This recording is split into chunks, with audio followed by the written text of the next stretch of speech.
I'm Josh Cooperman, and this is another installment of Convo by Design presents WestEdge Wednesday, a look back at all of the incredible programming from the 2023 edition of the WestEdge Design Fair held at the Barker Hangar in Santa Monica, California. These conversations were held on the stage designed by Marbe Designs and presented by BR Home. This is part 7 in our series entitled Behind the Scenes of the Living by Design Showhouse. So this conversation features Embello's LaizaCors and interior designers M.A. Allen and Bobby Burke. This program is moderated by California Home and Design Editorial Director Lindsay Shook. Thank you to Convo by Design partners and sponsors Thermosol, Moya Living, and Design Hardware for making the podcast possible. And thank you for listening and watching these episodes of the show. For links to all our partners, guests on this episode, WestEdge Design Fair, Marbe, and BR Home, please check the podcast show notes for links, and you can find that at convobydesign.com and click the podcast tab. Thanks for watching. Thanks for listening. Here's Lindsay Shook. Hello, everyone. I'm Lindsay Shook, Editor-in-Chief of California Home and Design. Thank you for coming. It's so nice to be back in Santa Monica at WestEdge. Such a beautiful turnout. I'm so excited to be here with new friends, old friends, to talk about this wonderful showhouse, virtual showhouse that our friend over here created. So let me just give you a little brief intro. I don't think you need to know who this man is. Everybody already knows. This is Bobby Burke, designer, author, Emmy-nominated TV host who's known for his work on Queer Eye, but I know him for his design work because I think he's an excellent designer. So thank you for coming. Thank you. He just released his book, Right at Home, How Good Design is Good for the Mind. And after this event, we're going to have the champagne toast and meet and greet with Bobby, and he's going to give a preview of the book. The wonderful LaizaCors is sitting next to him, who brought us all together today. She is the co-founder and chief executive officer of Embello. She started working in the industry for the International Home and Houseware Show, the largest trade show of homewares in Chicago. But after relocating to California, became the director of brand development for Design Campus. And she now leads Embello, which we're going to hear about in a few. And then finally, we have North Carolina Design, and North Carolinian I am as well, M.A. Allen, who also did a room in the virtual show house that we're going to hear about.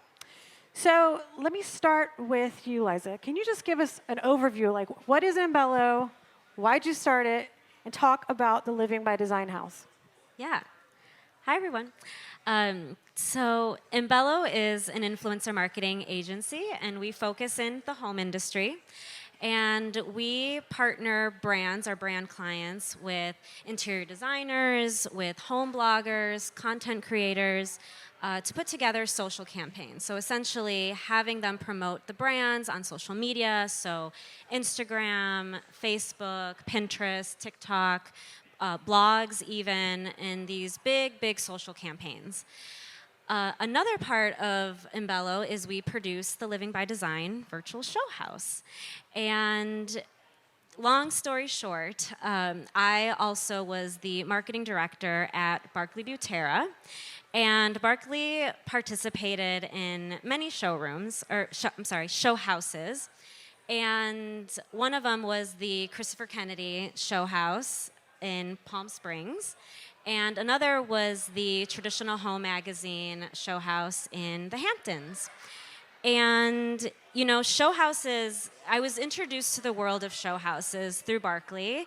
And what a powerhouse of a marketing tool that it is. You know, it's really bringing together talented designers and incredible brands and press and, you know, throwing a huge party, a huge splash. And they were great. But I always thought to myself, wow, this is a lot of work that people do. And it all goes away, sadly. And we're only able to see it for such a short period of time. So anyway, fast forward to 2020, you know, the big C word happened, COVID. And at the time, I was working with Martha Stewart Living on a lot of their influencer marketing initiatives. And I thought about, you know, everyone was leaning into digital, right? Like our industry is always a little slower to adapt to technologies and digital, but everyone needed to start thinking about that all of a sudden if they weren't already. And so thinking about something in the digital space and literally came up with this idea of a virtual show house and presented it to Martha Stewart Living, and they loved the idea. They were also looking to kind of lean into more of that type of business, and we built it together. And so in 2021, March of 2021, we launched our very first Living by Design virtual show house. Bobby was a designer in our first one as well. And then we just launched our second one this September. And, you know, it never goes down. You probably all have a brochure on your seat. You can, you know, scan the QR code and see it. But it really takes a lot of, you know, the labor, the cost that's involved, you know, with show houses. But everything about it, you know, Emma and Bobby and all of the designers, they were able to design as if they were really designing their spaces. The only, you know, I mean, not the only, but a big difference about it is that they submitted that work to our rendering team that brought it to life so that it looks like a real virtual show. And it's so nice because they don't have to be at an event every day for 2 weeks, right? Yes. But it's great too because you can shop the space, which I think that's always a challenge with the physical Yes. show house is that it's not a shoppable environment, right? Yes, exactly. So Bobby, you know, you've done so much in your career from the TV show to your design work and your book. What about the show house excited you? First of all, there's a bunch of seats right up here if any of you guys want to sit down. I Yeah, know come it's sit probably down. quite There's plenty of loud back seats. there. It seems like Very there's a loud, party yeah. going on right behind us. Yes, please so come if in. anybody wants to have a seat, feel free to interrupt us to sit down. What was the question? Sorry, I couldn't get that off my mind. I was just saying, you come sit down, come sit down. I said, you've accomplished so much. You know, what was it about the show house that excited you? So you know what? I've done a lot of show homes in the past, like the ones with Christopher Kennedy and Barkley, and show homes are a lot of work. As a designer, not only taking the time out of your busy schedule with paying clients, to put together a showroom, it costs you money, and you're often limited by the fact that it costs so much money. But one of the most amazing things about a virtual show home is that you can do whatever you want. You are not limited by a budget of, you know, in my room, I cladded the entire room with woodwork, and I would have never been able to do that in a real house these days. You get to be very creative. Yeah, you get to be very creative, and the sky's the limit. If you can imagine it, you can create it. And so I think that's what's really fun about a digital show home. And I think, you know, obviously COVID was one of the catalysts for us to start thinking, how can we still showcase our creativity, why we can't actually do physical show homes? But I think it's kind of the wave of the future now. We realize we're like, oh, we don't need to schlep all the way across the states and ship all this stuff that then figure out what to do with it afterwards. Like, we can really have fun and be super creative and get to work with other creative people in our field and it not be as big of a time suck and not a financial time suck or a financial suck at all. And Emma, I know you did the Southern, I think it's called the Southern Style Show House. Where was that one? Yeah, so I actually did 2 Southern Style Now show houses in conjunction with Traditional Home Magazine. One was in Charleston and one was in Savannah, Georgia. And aside from like the physical, you know, the physicality, you know, what was the biggest difference between this project and that? You know, it's interesting because I think both have their challenges. So the easy answer would be for me to say, oh, this was so much easier, but it wasn't. Because I think I'm often looking to either my client or architecture to lead the design. And so with this house, we kind of had a vanilla box. What, I'm sorry? With this home, we had a vanilla box. So I was kind of looking at this room. You know, I can see the exterior of the house, but I have to kind of come up with my own, I've got to lead with my own imagination. Whereas the Southern Style Now or any real show house, you don't have a client. Same here. But I also felt like I didn't have architecture here. I wasn't standing in a room deciding, okay, what am I going to do? I think for us, one of the reasons why that might have been easier for us is I used to feel the same way because we always had clients with like a physical home. And you'd walk in and designing isn't just about designing, it's about feeling. When you walk in, you're feeling the way the light was. I remember when I first started working with builders, we worked predominantly with Tri-Point Homes, and having to just design a home based on a floor plan. It was paralyzing. I'm like, I don't know how this room feels. How am I supposed to design it when I don't know how this room feels? So I get what you're saying, because since we've been doing it now for so long, it's a little easier. But yeah, design is so much about feeling, but it makes it an even bigger challenge. So that was my question. What was the highlight for you, though? Because that's the biggest challenge. But what did you gain from it? What did I gain from it? I mean, the experience of getting able to think outside of the box and to do things that normally I would be limited on. Because again, normally you're limited by the client, you know, because it is their house. so they kind of do have a say in what it's going to look like. If you're a good designer. Too bad. Exactly. Like, no, I like that color. I don't care if you do. And then, going back to budget again, like you're always restricted by that. So I think the biggest benefit was allowing us to think outside of the box and go really big, which has allowed us to then kind of value engineer those thoughts and designs into some other things that we're doing in real life. Interesting. So see, using technology to lead the physical, that's what I love. Yeah. You assembled a crazy cool, group of designers for this. What's your process in that selection? Or is it just begging people and see who does it? No, I'm just kidding. Yeah. Well, because we've worked with a lot of really great designers in a lot of our collaborations, we kind of know who we want to work with going in, but I guess there would be a few things that we do sort of consider. And of course, we want everyone to still, be a professional interior designer. Everything about the process is still very much, they have to design a space. They need to know the specs and the architecture and be able to submit everything in order for it to look real as it does. So that's definitely important. Of course, being notable, in the industry, whether it's being, featured in a magazine or, having a book or something like that. Just being notable in the industry definitely helps.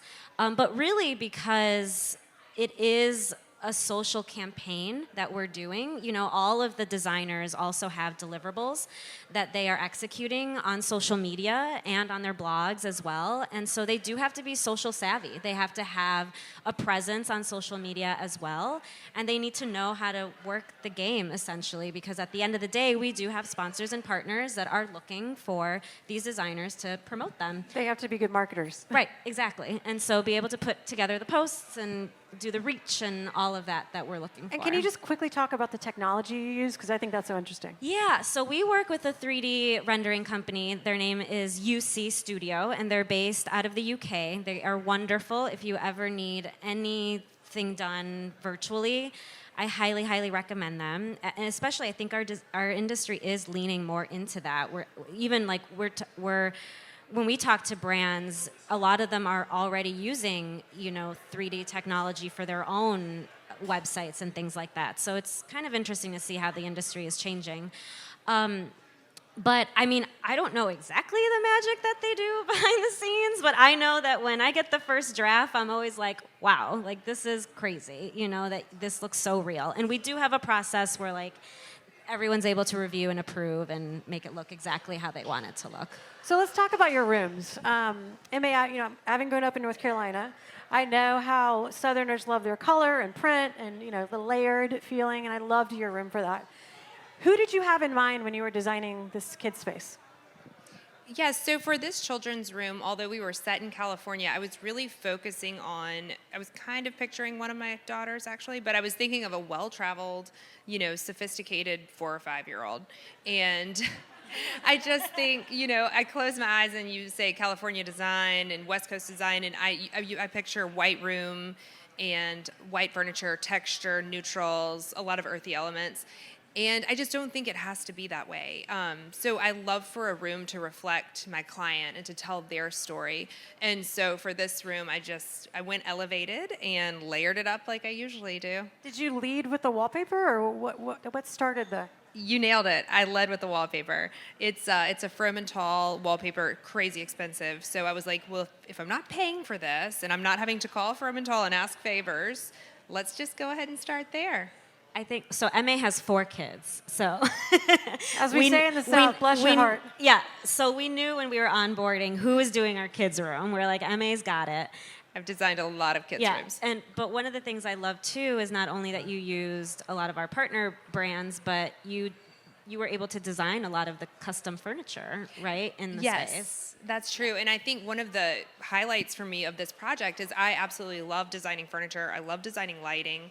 Designing furniture for clients, case by case, is possible, and it is expensive, but I can do it. But I cannot design lighting for clients because it has to be rated. So this was a great opportunity when there wasn't a partner that we were working with that had something that fit the bill. I just designed it myself, and the rendering artist did a wonderful job taking my CAD drawings and putting them in 3D. And will you translate this into a physical space, we hope? What's that? Will you translate this into a physical space for a designer or for yourself? Oh, I would love to. It's funny because followers on Instagram keep saying, "Oh, is this so and so's nursery?" or "Where is this room?" Everyone thinks it's real, like when it's Crazy. posted. Let's talk about the great room because that was one of my favorite spaces. I love the wood-clad walls. I love the burgundy, which is such a big trend in fashion right now. So I'm like, what'd you know before we knew? But what did you gain from it as a designer, working in a virtual space and designing a virtual space? You know, again, I think it just goes back to doing things that I normally wouldn't do. I'm, for the most part, in my firm and in my own design aesthetic, I'm pretty minimalist. You know, a lot of people would be shocked to know that all the walls in my house are white. Most people would assume I have a lot of dark walls, and I have in the past, but I'm in an all-white wall phase at the moment. So just being able to do something that I normally wouldn't do and to think outside of the box and to mix it up a bit. Like this is it's funny because it is very modern, but it has a lot of traditional elements to it. Yeah. A lot of the wood and the crown molding, it's very traditional, which is something I normally don't do. So I think that was what I gained out of it the most, is just really doing something that I normally wouldn't do, and which then forces myself to do that. I forgot there's an airport here. One more year, and that won't happen anymore. It really helped me to kind of mix it up a bit, and which has then helped me to mix it up a bit more. And Has it actual changed real. your aesthetic at all on physical design? Yeah, I have. We have started like incorporating more moldings into designs and stuff where we weren't in the past. So yeah, it's definitely helped me kind of shift more into more maximalism in some of our designs. In my home, I'm still a minimalist. Everyone's definition of maximalism is so different, right? Yes. I want to talk about the business side of this because I love, I'm really into e-commerce and I love when content and commerce come together. So can you talk about like the shoppable experience of it? And if you have any stats you can share, any like great stories about how maybe you did sell a lot for a brand or, anything to share? Yeah, so one of the great things about it being on a website and having a virtual experience is that all of the products that are featured, you'll see that they all have green tags. And so you're able to get inspired, but you're also able to find products. And if you like a minted art piece, you can click on that piece and it takes you directly to the website. We are not an e-commerce website. We're not looking to be. We're just obviously driving traffic to our partners' websites. And even if you maybe don't want that piece, you can then find more, from those partners. And so it just makes it a really cohesive way to shop, essentially, and explore. And a lot of what we do, too, is we work really hard on the user experience of the website because that's incredibly important now.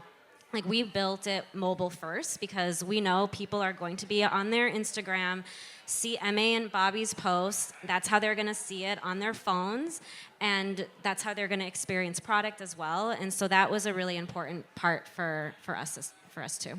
And using these tools, it sounds like you just sent it to the company, but has that shifted your design process at all, Emma and Bobby? Like, are you doing more rendering? Are you...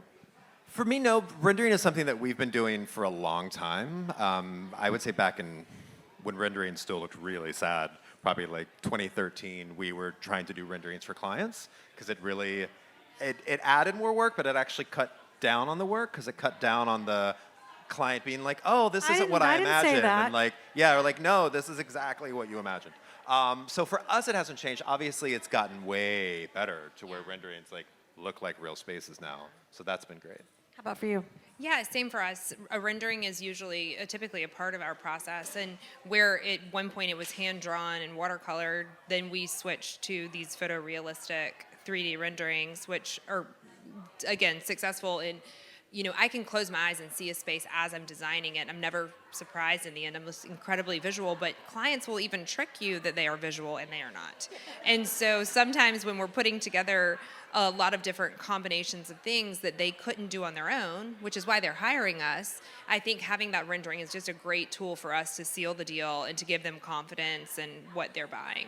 Well, I think it's just a great way to, as we say, cover your tail, but make sure they have made a decision, they've agreed on it, and, so there's no negotiating afterwards. Okay, now you have to be honest. Aside from your own room, everyone has to tell me, which was your favorite space and why? I know, we're all... I mean, I loved DeVito's. I love everything Oh, yeah, he does. Davita's bedroom was It's so funny. fun. It's very opposite of me as a designer, and yours as well. Like, you're more of a maximalist. You love pattern and color. I'm usually very neutrals. I'm usually scared of pattern and color, although recently I've gotten more into it. So I think MAs and like Debitos are just so colorful, such great use of mixing patterns. How are you, Liza? I know it's hard for you to say, but It's so hard to pick a favorite. Like asking my kid, I which my kid's know. Mila. no, I love you too, Luca. I'm like looking at the list because I'm like, oh my gosh, everyone. Okay, well, so Bridget's bathroom was beautiful. Ariel Oken's sunroom was just, her detailing was just beautiful and amazing, and to see that come to life, it was just really, really cool. I like just like unique elements, but I think what was interesting was seeing, I did see trends kind of come out, or it was cool. I felt like I saw insight as to what you guys are seeing in design, and I saw a lot of green. Like your bath, was green. That green, yeah, that green tiles. And Marie Flanagan's bedroom was green. DeVito had, some, he had Yellows his and green blues whole and- tiled, bath. And then Ariel Oken again, she had green. So I saw a ton of green in So you feel like our it's home. a trend forecasting tool almost? I think green might be. Yeah, Green is in? Green is in, or maybe now it's out because it was. I don't know how that works anymore, but yeah. How about you, Ma? Well, I love Bobby's room. I'm a huge fan of using marble on walls and doing intricate paneling with marble, and he did that so successfully in that space, blended with the wood. So loved that. And Marie Flanagan, her room was beautiful to me. Just the level of detail and the layering that she put forth in the rendering, I thought were really fantastic. You can just kind of feel yourself walking through that space. I want to just quickly ask you two designers, since you have done now physical show houses and the virtual, what has the show house model been good for your, is it a good marketing tool? Is it a good business tool? Did you get a lot of clients from it? I know a lot of designers are always curious because it does take so much money and effort, so it's a hard thing to decide to do, right? I think so. I started, my very first one was with Angela Pickens and I, Christopher, right? she went, worked on it year 2015? 2016, Well, huh? well, that was a different one. That was the Sonos one. This was for Christopher Kennedy Compound in 2015. And I think it definitely helped put me on the map as a designer. I had retail stores before. I was more known as a retailer than a designer. And I think showing my design ability in a show home is what helped people start to see that. How about for you, Ma? Yes, I think it's definitely helped me in a number of ways. And the first show house I ever did was one local in my own city in Raleigh, North Carolina. And you don't see the effects of it immediately. But later on, I got clients and they would say, oh, well, I saw your room in the show house, or so-and-so saw your room in the show house and recommended you to me. But for me, at first, I used it as a vehicle for me to show my own design style, because I was kind of stuck in a rut in Raleigh, North Carolina, where it's really a pretty conservative group, and no one was up for a lot of variety, or hey, let's try something new, let's not look like our neighbor. So it gave me a chance to show my style. So I think that was good. And then I'll also speak to just the partnerships that I've made with vendors through particularly the two Southern Style Nail show houses, and even with this one. Once you have a partner and they say, okay, you can use our product, we will loan you anything, or we will go, gratis on anything you want for your room, you start going through their product library just like a crazy person, because it's like your option. You got to do it. You got to pick something. And next thing you know, you're working on a client project an hour later and you're like, oh, I just learned about this new vendor. So it's great for both designers and brands, right? Yeah. So I wondered if you could just talk to us about your new book and what it's meant for your brand and how it's changed your business. Yeah, so my new book is called Right at Home, How Good Design is Good for the Mind. And, for quite a few years, I'd been being asked to do a design book, and I wanted to do a design book, but I wanted to do a design book that would really help the everyday person figure out what was right for their home. I didn't want to do a book where I was just giving my point of view on what worked. It was more of I'd like to call it a self-help book more than even a design book, because it's all about the mental health aspect of your home and figuring out what makes you happy, not just in design. One of the things that I used to ask on Queer Eye, our heroes, would be like, well, what's your design aesthetic? And I remember our very first hero, Tom, he rest in peace, would say, French industrial. And I was like, you know what that is? And he's like, no, I just heard it once. And I'm like, all right. And I actually I found that a lot of clients even, you'd ask them what the design aesthetic was, and they would tell you something because they didn't want to sound like they didn't know what they were talking about, but it would be completely wrong. And so you'd start designing around that, and then they'd be like, oh, well, this doesn't feel like me at all. So instead, I started to ask them, like, we had a hero who had inherited his grandmother's home, and it was, it was a beautiful home for his grandmother, but not for a 27-year-old bachelor. So I was like, Remy, what's your design aesthetic? And he's like, I have no idea. I've never been asked that before. It's never even been on my radar. And I was like, all right, well, what's your favorite TV show? He's like, Mad Men. And I'm like, all right, mid-century. There you go. Good. That's a good, And I'm like, that's a good design question. What's your dream vacation? And he's like, oh, I'd love to go to Cuba. I'm like, okay, also kind of mid-century, stuck in the 50s a little bit. So I did the furniture in mid-century modern. I did this really cool photograph mural in the living room of a cafe in Havana. I did some, banana leaf wallpaper in the breakfast nook. And he walked in and he was like, oh my God, this home feels like me. This home makes me so happy. I gave you nothing. How did you figure this out? And I'm like, I asked you about the things that made you happy. And that's what the first chapter of the book is about, is there's little work pages in it and everything, just figuring out the things in life that make you happy and how to infuse that into your home. And then we go into organization. There's a whole chapter about dealing with design and grief. Every single chapter has a little room guide of organizing your kitchen or your bathroom or this and that. And so it's really about the mental health aspect of design and how to really make your home work for you and how to empower you to know that your home is perfect the way it is as long as it makes you happy, and you shouldn't be designing Don't consider for other people. Right. Yeah. And did the show kind of shape this concept? Because it feels like it did. Yeah, absolutely. Because again, we read books and we see all these amazing designers with beautiful points of view, and sometimes we try to emulate that because we're like, oh, this is what we're supposed to be doing. And I found that with our people on Queer Eye as well, they would just be like, oh, well, I like Farmhouse Modern because they had seen, Chip and Joanna, and they're like, oh, that's what I would want. I was like, but then when we dig into it, I was like, well, is that just because you've seen it, or is that really what's going to make you happy? And so I really was able, with our clients, our heroes on Queer Eye, to dive into the mental health aspect of it, into the happiness aspect of it, not just about the pretty picture of it. Right, because people see trends everywhere. Like, we're so inundated, so it has to influence people who aren't very design-driven, right? Yeah, I'm anti-trend. People are like, oh, what's your favorite trend? I'm like, my favorite trend is you designing what makes you happy, not what a magazine tells you. And obviously, we're in the industry. We need trends because we need people constantly redoing things and buying things. I get it. But if you're buying things that are making you happy, I always say your home is like your phone charger. If you don't get your phone plugged in well at night, if your charger cord has a short in it, your phone's not going to make it through the day.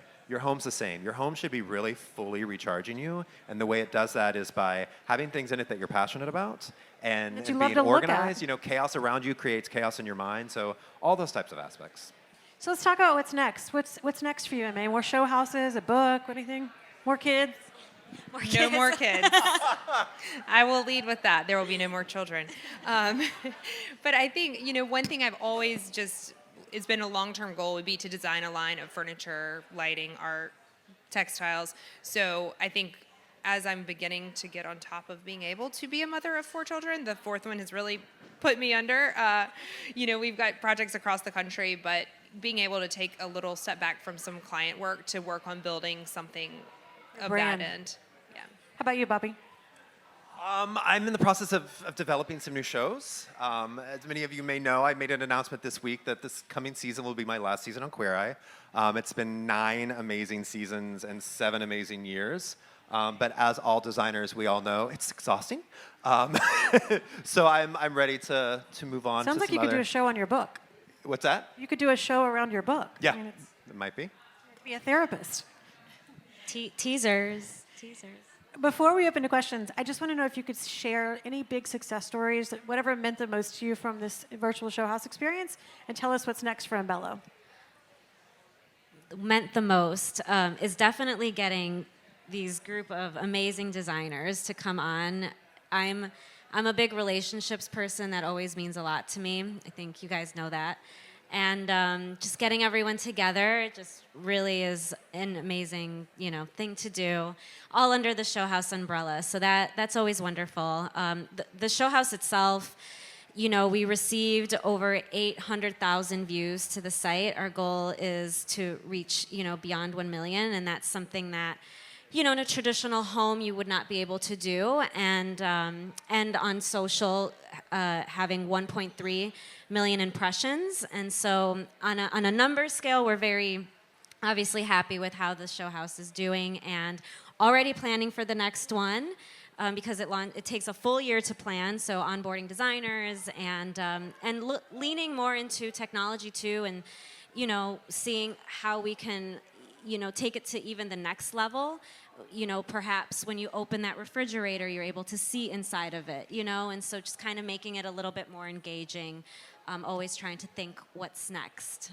It's really cool. And what about for Embello? Any cool campaigns designers here should know about or? Yes. So it's funny. We're actually working with Bobby on a fun gaming app that's huge in the industry. People literally spend real money on designing fake rooms. Yeah, my daughter does it all the time. I get bills and I'm like, wait, what? Yeah. So that's cool. We're also working with Ferguson as well and doing some collaborations with them. Interesting that not a lot of product they're doing in-person stuff, and that's kind of what we're doing too. Even though it's a virtual experience, we know that having these in-person events and activations are also important for our industry and relationships. And so doing things like this is always wonderful. And will you ever do a physical show house? I don't think so. I think one of the greatest benefits, honestly, is being able to eliminate those costs, making it easy for everyone, and your pajamas, and the reach. right? Yeah, I think I think we're good on the virtual And side. I'd love to open up for some questions. Don't be afraid. Raise your hand. We'll repeat your question, or if there's a microphone floating around, grab it. So don't be afraid. Any questions? Any questions? Yes? No? Yes, Mary Linda.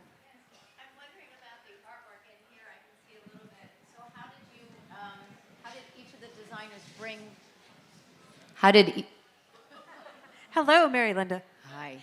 How did each of the designers, are they original pieces that are in the room? Are they available one time? Because I know that it's shoppable. How did that come about? Yeah, so our official art sponsor was Minted. And so all of the designers worked with Minted to select their individual pieces throughout the space. Anyone else? I do have one thing I can add on that. Yeah. This was really cool. So Minted, although it's printed artwork, it is still designed initially by an artist. And an artist reached out to me on Instagram after the Showhouse went live, and she said, I just wanted to thank you so much for using my piece in your room. She was just overjoyed. And that gave me suddenly this connection, not just to Minted, but to the actual artist. And I thought that was really nice. That's really cool. Yes. Hi. I was curious, as a designer and going through the Showhouse, how has it been with the selection that you guys have provided? Because you do have to choose from the sponsored partners, correct? Whereas usually sometimes you may be able to source vintage or bring in elements. Are there partners that you guys have been able to pull together that would represent some of those more vintage or found pieces that you wouldn't otherwise be able to virtually? How has that selection been? I think some of the stuff and I don't like to use the word restricted, but some of the stuff we need to use this for wall cladding and things like that, but not all of it. Art, yes, it was, but a lot of it we did have free range. Yeah, so they were able to select, from our sponsors, but also MA was able to design, some furniture and lighting pieces and use other vendors in addition to For the most part, partners, yeah. every showhome, every show home will work that way. When I've done physical show homes, there's always like Ferguson, there's always a major sponsor. Like if we're doing any appliances or countertops, we have to specifically work with those. But when it comes to the designy details of it, we usually have free range. Anyone else? Yes? No? Okay, well, thank you guys so much for coming today. Thank you, everybody. Please join us afterwards in the VIP room here for a meet and greet with Bobby, a preview of his book. And then also, there are QR codes on the back of the Living by Design. There's also a sweepstakes you guys probably have seen on the slide and on the brochure. If you hover your phone over the QR code, you can enter for a chance to win $5,000 to upgrade your home. So definitely Awesome. enter. Super smart. Yeah. Thank you all everybody. for coming. Thank you.